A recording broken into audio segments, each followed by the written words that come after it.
정케 하소서.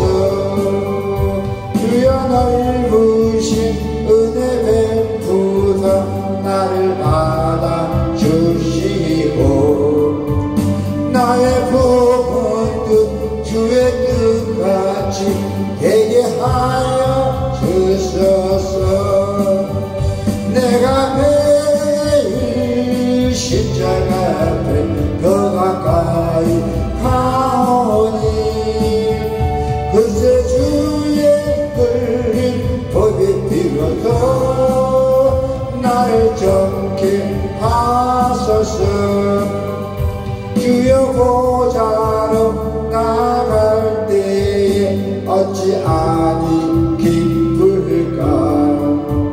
주의 얼굴을 항상 배우니 더욱 친근합니다. 내가 매일 십자가 앞에 더 가까이 가오니 그새 주의 흘린 법의 피로써 나를 정케 하소서.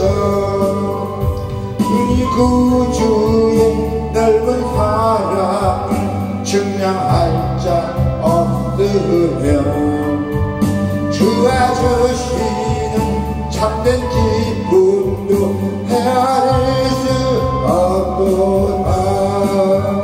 내가 매일 십자가 앞에 더 가까이 가오니 그새 주의 흘린 법의 피로써 나를 정케 하소서.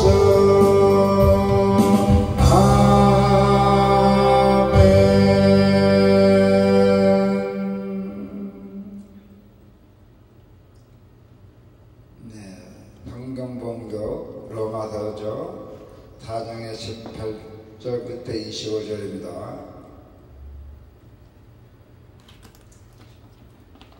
신약의 244쪽에 있을 겁니다. 로마서 4장의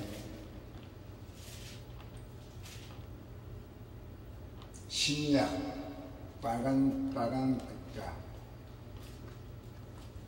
244쪽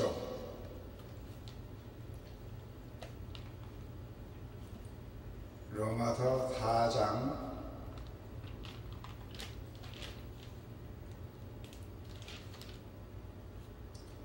4장의 18절부터 25절까지입니다. 같이 우리 성경 공독하겠습니다.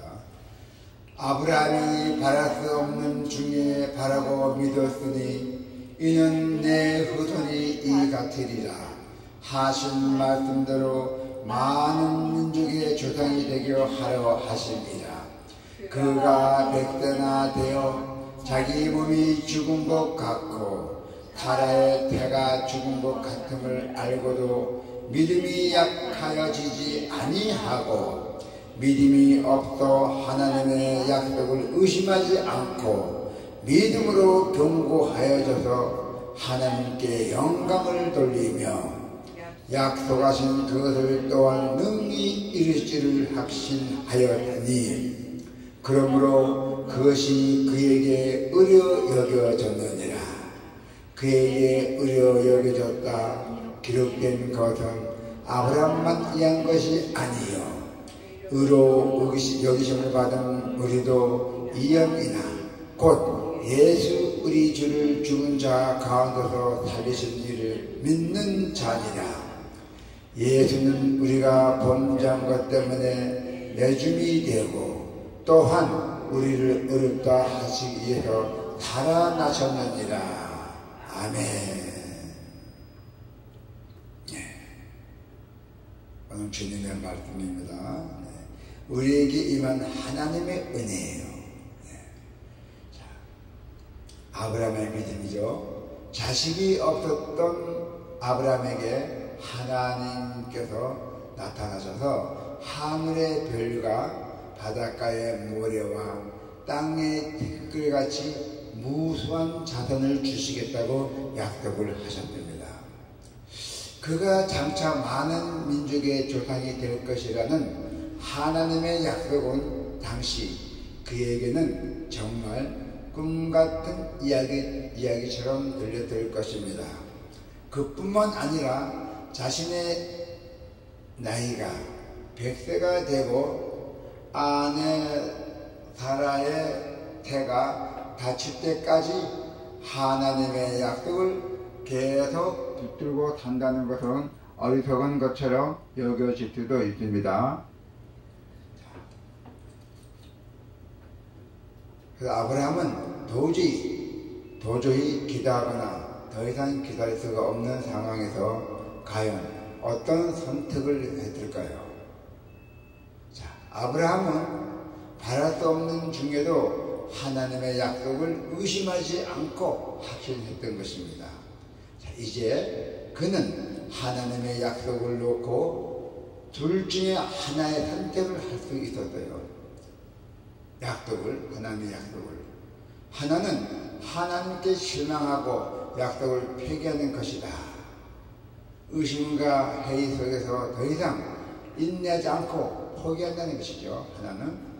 또 하나는 하나님의 그 신실하심을 확신하는 가운데 그분의 약속을 끝까지 붙들고 살아가는 것이며, 하나님을 원망하거나 그분께 불평을 늘어놓지 않고는 오히려 그분의 신실하심과 이대하심을 찬양하며 감사하는 것이에요. 두 것 중에 하나를 선택해야 돼요. 아브라함이 왜 선택하게 됐을까요? 어느 날 논밭에서 농사를 짓고 있는데 하나님께서 하늘에서 음성이 들려왔대요. 아브라함을 보고 너는 내가 가라는 곳에 가라 하고 이 광을 버리고 가라고 떠나라 했대요. 그래서 아주 마음과 고심을 많이 했던 것입니다. 자, 그래서 이제는 두 가지 선택을 줬대요. 첫 번째 선택은 믿음이 없어도 누구나 취할 수 있는 쉬운 선택이고, 두 번째 선택은 믿음 없이는 아무나 취할 수 없는 아주 어려운 선택입니다. 아브라함은 결국 믿음으로 후자를 선택하게 되었던 것입니다. 할렐루야. 하나님의 약속은 아브라함처럼 의심을 버리고 확신 가운데 끝까지 믿음으로 기다리는 자에게 실현이 된다 했어요. 하나님의 약속은 이성적인 사람에게는 불합리하고 감성적인 사람에게는 불투명하지만 신앙적인 사람에게는 불가능하지 않다는 것입니다. 아브라함은 이성의 포로가 되지도 감성의 노예도 되지도 않았고, 오로지 믿음을 통해 인간이 이성과 감성으로 해방되어 그 불가능한 것을 가능한 것으로 변화시키는 하나님의 권능을 확신했던 것입니다. 그래서 아브라함은 믿음을 보이지 않는 것을 보고 듣지 못하는 것을 듣고 바랄 수 없는 것을 바랄 수 있는 아주 능력이었죠. 그래서 하나님이 아브라함을 어렵다고 여기신 것은 믿음의 결과였어요. 그는 바랄 수 없는 중에 바라고 믿었던 것입니다. 18절에 보니까 18절에 뭐가 나와 있죠? 아브라함이 바랄 수 없는 중에 바라고 믿었더니 이는 내 후손이 이같으리라 하시는 말씀대로 많은 민족의 조상이 되게 하라 하심이라. 믿었죠? 행리적으로 자식을 낳을 수 없는 몸을 가졌더라도 믿음이 약해지지 않았다는 것입니다. 자, 그가 100세가 되어 자기 몸 죽은 것 같았고, 또 자기의 부인 사라의 태가 죽었는데 여자의 몸이, 그런데도 믿었던 것입니다. 행리적으로 자식을 낳을 수 없는 몸을 가졌더라도 믿음이 약해지지 않았다는 것입니다. 자기 부인 사라가. 그래서 믿음이 없어서 하나님의 약속을 의심한 것이 아니라 견고한 믿음으로 약속하시는 것을 능히 이루실 줄로 확신했던 것입니다. 20절에 보니까 믿음이 없어 하나님의 약속을 의심하지 않고 믿음으로 경고하여져도 하나님께 영광을 돌렸다고 했잖아요. 그리고 뭡니까? 하나님께서 약속하신 그것은 또한 능히 이루실 줄 확신했던 것입니다. 믿음이 없어서 하나님의 약속을 무시한 것이 아니라 경고하는 마음으로 약속하신 것을 능히 이루실 줄로 확신했고 하나님의 그에 의한 믿음으로 의로 여기셨다는 것이에요. 그래서 아브라함의 믿음이 없었다면 그의 의도 없었다는 것입니다. 그의 의. 하나님의 아브라함의 믿음을 의의 현행 조건으로 보신 이유는 무엇이겠습니까? 사람은 죄인이기에 어떠한 선행으로 의로운 존재가 되지 못합니다.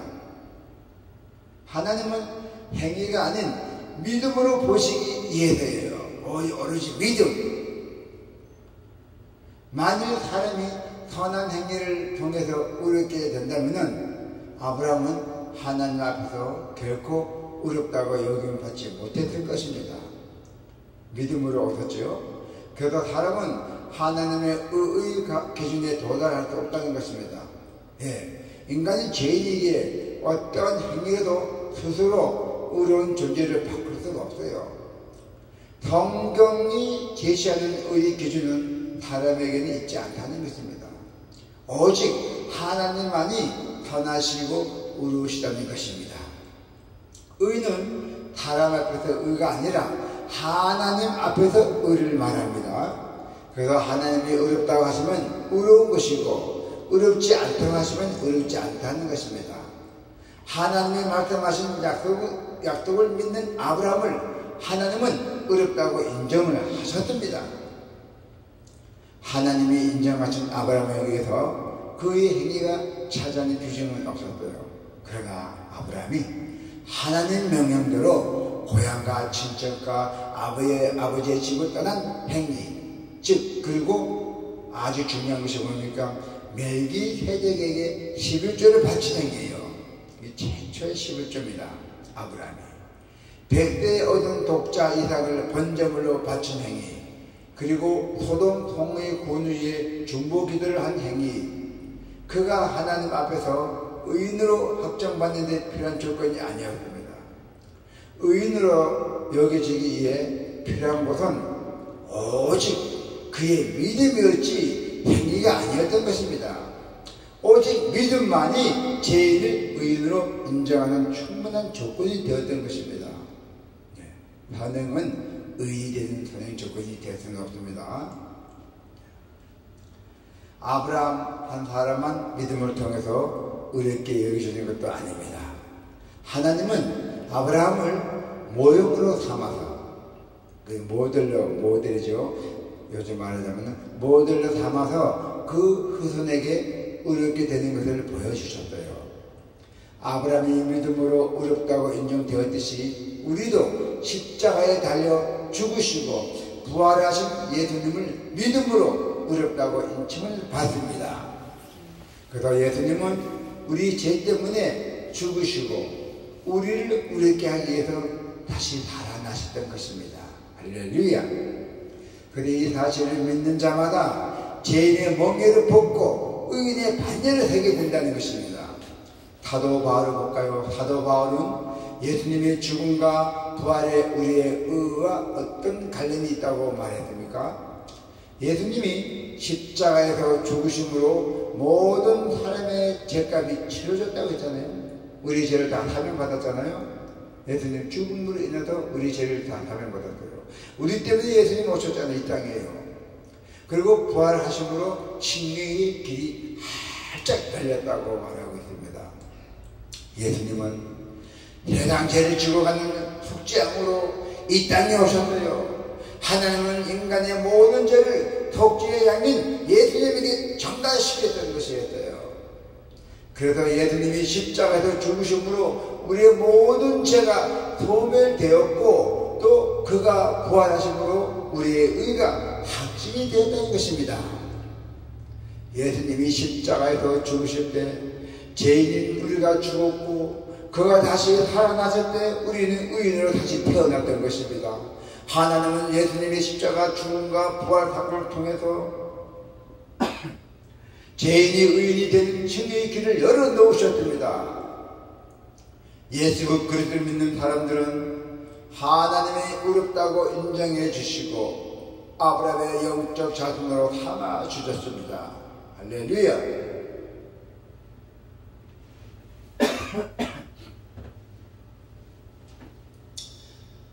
의롭게 되는 방법에 대해서 인간의 생각과 하나님의 생각 서로 다릅니다. 인간은 선행, 도덕이죠, 고행, 종교죠, 덕행, 철학으로 의롭게 되려고 끊임없이 수행하며 노력합니다. 그러나 하나님은 그러한 인간을 향해 십자가에서 죽으시고 무덤에서 부활하신 예수 그리스도를 믿는 것만이 의롭게 되는 길이라고 계시를 하였던 것입니다.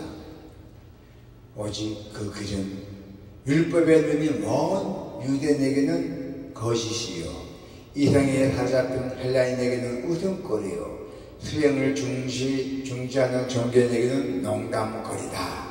하지만 타락한 인간의 죄성과 무능함을 뼈저리게 껴다는 자에게는 그리스도에 대한 믿음만이 유일한 칭의의 길이라는 것을 잊지 마시길 바랍니다. 오늘 하나님의 말씀이 뭐랬죠? 우리에게 임한 하나님의 은혜. 교회에서 가장 많이 사용하는 말 중에 하나가 은혜잖아요. 은혜. 아브라함의 삶은 우리에게 하나님의 은혜가 과연 무엇인지 가르쳐주고 있습니다. 은혜 받은 아브라함이죠. 하나님은 당시 많고 많은 사람 중에서 특별히 아브라함을 선택하시고 복주시기 위해서 불렀던 것입니다. 그리고 그에게 하늘의 별과 바닷가의 모래와 땅의 티끌같이 무수한 자손을 주셔서 많은 민족의 조상이 되게 하려고 약속을 하셨던 것입니다. 이후에 그와 그의 아내가 생리적으로 자식을 가질 수 없는 몸인데도 불구하고 태의 문을 하나님께서 열어주셨어요. 타라의 태아문을 그가 도덕적으로 흠이 없고 윤리적으로 깨끗하며 종교적으로 열심히 활동했기 때문에도 아닙니다. 그가 이 모든 복을 누리게 된 것은 그의 공로가 아니라 하나님의 은혜였던 것입니다. 할렐루야. 그가 불가능하게 보이는 하나님의 약속을 의심하지 않고 끝까지 믿는 것도 하나님에게 그에게 은혜를 주셨기 때문입니다. 우리는 공로가 아닌 하나님의 은혜를 꼭 의지해야 합니다. 아브라함의 믿음을 보시고 어렵다고 인정해 주신 것이 바로 하나님의 은혜입니다. 만일 하나님의 그의 행위를 보시고 어렵다고 열어주셨다면 그것은 은혜가 아니라 대가죠. 자, 창세기를 보면은 아브라함도 허물이 많은 평범한 사람들 중에 하나였어요. 우리 인간 다 그렇잖아요. 허물이 있잖아요. 그는 의인으로 인정될 만한 완전한 존재가 아니었어요. 그도 역시 죄의 반열에 속했던 타락한 인간이었어요. 하나님의 은혜는 의인들이 아니라 죄인들에게도 임한다고 하셨어요. 이것이 하나님의 자비입니다. 은혜는 받을 자격이 없는 자가 무작으로 받는 하나님의 선물입니다. 떳떳하지 못한 형식 때문에 하나님께 나가기가 꺼려진다면 하나님의 은혜가 한량없다는 사실을 명심하고 반드시 하나님 곁으로 찾으십시오. 여러분 나와도 하나님이 전도하세요. 은혜 받고 싶으면 하나님 찾으시라고, 우리 교회에 나오시라고.